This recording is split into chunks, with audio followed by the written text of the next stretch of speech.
The Covenanter era of Scottish history is one typified by division, strife, and turmoil as the nation struggled to exercise self-determination over its religious affairs against the dictates of an absolutist Stuart monarchy.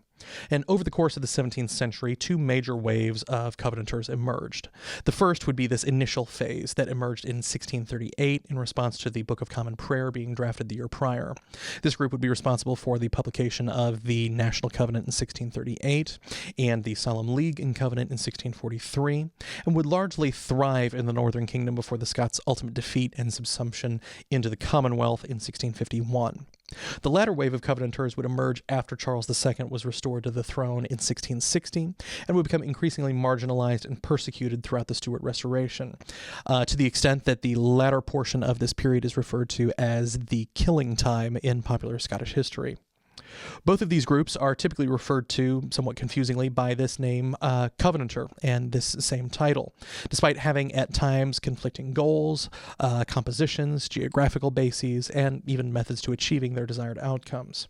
And the goal of this dissertation would be to focus in and examine these two waves as essentially separate entities, noting the points of convergence and divergence on matters of religion, politics, and the interaction between the two.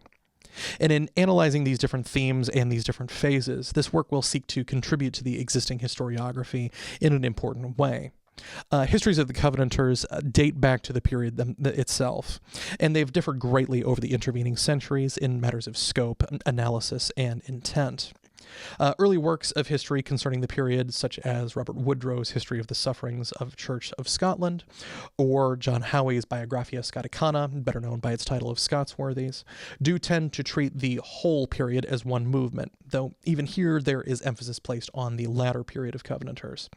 These accounts, which are sometimes argued today as being borderline hagiographic in their treatment of the events and the figures described, portray the Covenanters as earnest, stalwart defenders of the faith against the wickedness of Stuart religious designs intended to bring the nation back into prelacy and even potentially into Catholicism. And this view would remain largely in vogue through histories through the turn of the 20th century. William Matheson's 1902 Politics and Religion would represent one of the last major works completed in this paradigm.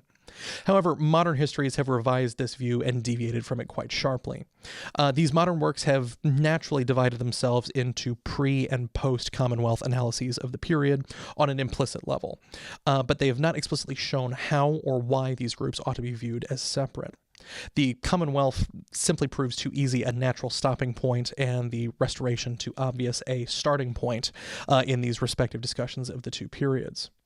Works such as David Stevenson's landmark 1973, The Scottish Revolution from 1637 to 1644, The Triumph of the Covenanters, or even Laura A.M. Stewart's highly regarded 2016 work of Rethinking the Scottish Revolution, Covenanted Scotland, 1637 through 1651, clearly limit the discussion to these initial Covenanters and their initial successes.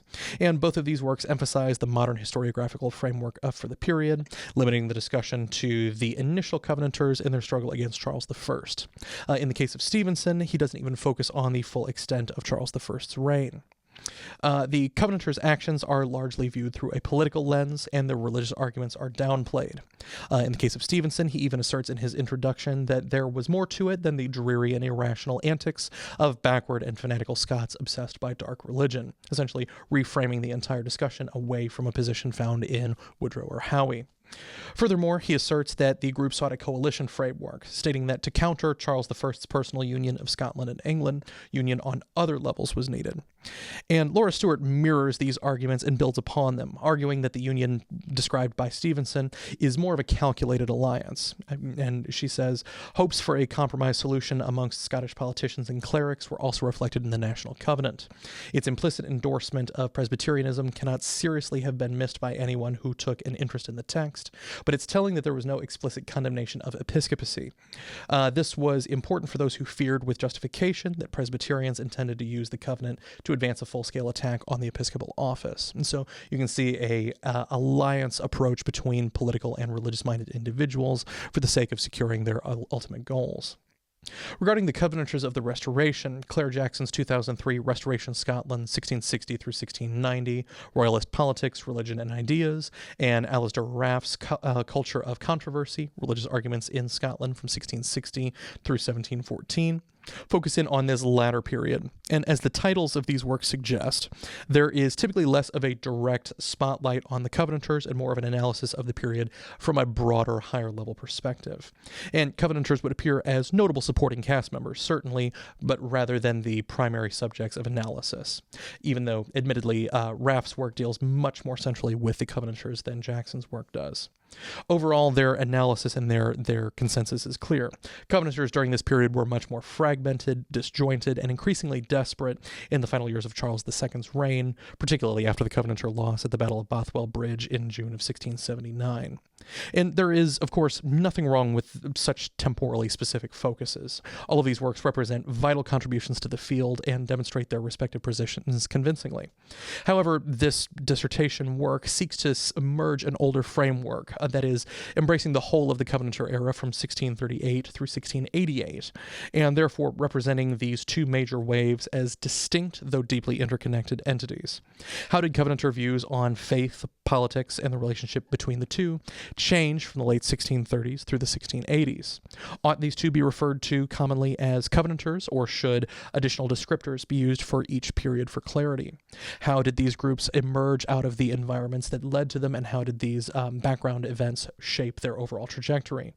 How did they relate and respond to the dynamically changing circumstances around them as they unfolded? And altogether, this work seeks to strengthen the existing historiography of the period, build upon the arguments of many who have come before, and shed additional light on a period typified by impassioned Scots fighting in the defense of their nation's religious institutions.